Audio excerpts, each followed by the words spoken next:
അപ്പോൾ നേരത്തെ രണ്ടാം മത്സരത്തെക്കുറിച്ച് പറഞ്ഞു. നെതർലൻഡ്സും ജപ്പാനും തമ്മിലാണ് മത്സരം. എന്താണ് ആ ടീമുകളുടെ ശക്തി, ആരൊക്കെയാണ് ഇരു ടീമുകളിലും ഉണ്ടാകുന്ന താരങ്ങൾ എന്ന് വിശദമായി നോക്കാം. ആദ്യം നെതർലൻഡ്സിലേക്കാണ്.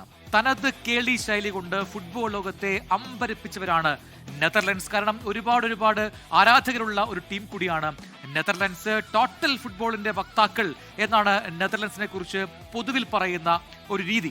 നെതർലൻഡ്സിന് ഇത് 12ാം ലോകകപ്പാണെന്ന് പറയുമ്പോൾ ആ ടീം എത്രമാത്രം പരിചയസമ്പന്നരാണ് വേൾഡ് കപ്പിൽ എന്ന് തിരിച്ചറിയുക. 12ാം ലോകകപ്പ് കളിക്കാൻ പോകുന്ന ടീമാണ് നെതർലൻഡ്സ്. ആ പഴയ പ്രതാപം ഇപ്പോഴും ആ ടീമിനുണ്ടോ എന്നതിലാണ് ചോദ്യം.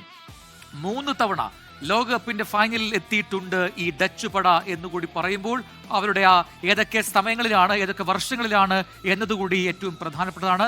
1974, 1974, 78, പിന്നീട് 2010 ഈ വർഷങ്ങളിലാണ് ഈ ഡച്ച് പട ഫൈനലിൽ കളിച്ചത് എന്നുകൂടി അറിയുക. ഏറ്റവും കൂടുതൽ തവണ ഫൈനലിൽ എത്തിയിട്ടും കിരീടം നേടാൻ കഴിയാത്ത ടീം ഏതാണെന്ന് ചോദിച്ചു കഴിഞ്ഞാൽ അതിനും ഒരൊറ്റ ഉത്തരം, അതും നെതർലൻഡ്സ് ആണ്. ഫിഫ റാങ്കിങ്ങിൽ നിലവിൽ 8ാം സ്ഥാനത്താണ് ഓറഞ്ച് പടയുള്ളത്. അപ്പോൾ ഒട്ടും പിന്നിലല്ല, 8ാം സ്ഥാനത്താണ്. അതുകൊണ്ട് കളി മികവിൽ അവർ മുന്നിട്ട് തന്നെയാണ്.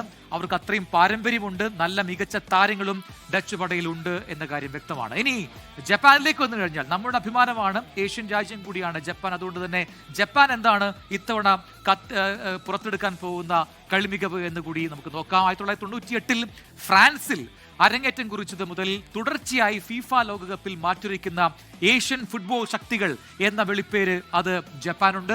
ജപ്പാന്റെ ലോകകപ്പ് ചരിത്രം വളരെ പെട്ടെന്ന് നമുക്ക് നോക്കാം. ജപ്പാൻ ഇത് 8ാം ലോകകപ്പാണ്. 2002, 2010, 2018, 2022 കഴിഞ്ഞ തവണ വർഷങ്ങളിൽ പ്രീ ക്വാർട്ടറിൽ എത്തിയതാണ് ടീമിന്റെ മികച്ച നേട്ടങ്ങൾ എന്നുകൂടി അറിയുക. അപ്പോൾ ജപ്പാനി നമുക്ക് എഴുതിത്തള്ളാൻ കഴിയില്ല എന്നതാണ്.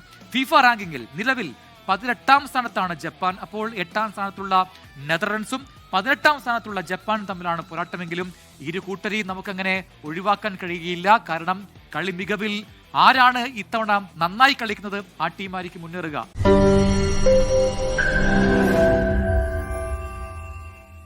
ലോകത്തെവിടെയായാലും ഏത് സമയത്തും 24 വാർത്തകളും ഓഗ്മെന്റഡ് റിയാലിറ്റി പാക്കേജുകളും എക്സ്പ്ലെയിനറുകളും വിശദമായി കാണാൻ ഞങ്ങളുടെ യൂട്യൂബ് ചാനൽ നിങ്ങൾക്ക് സബ്സ്ക്രൈബ് ചെയ്യാം.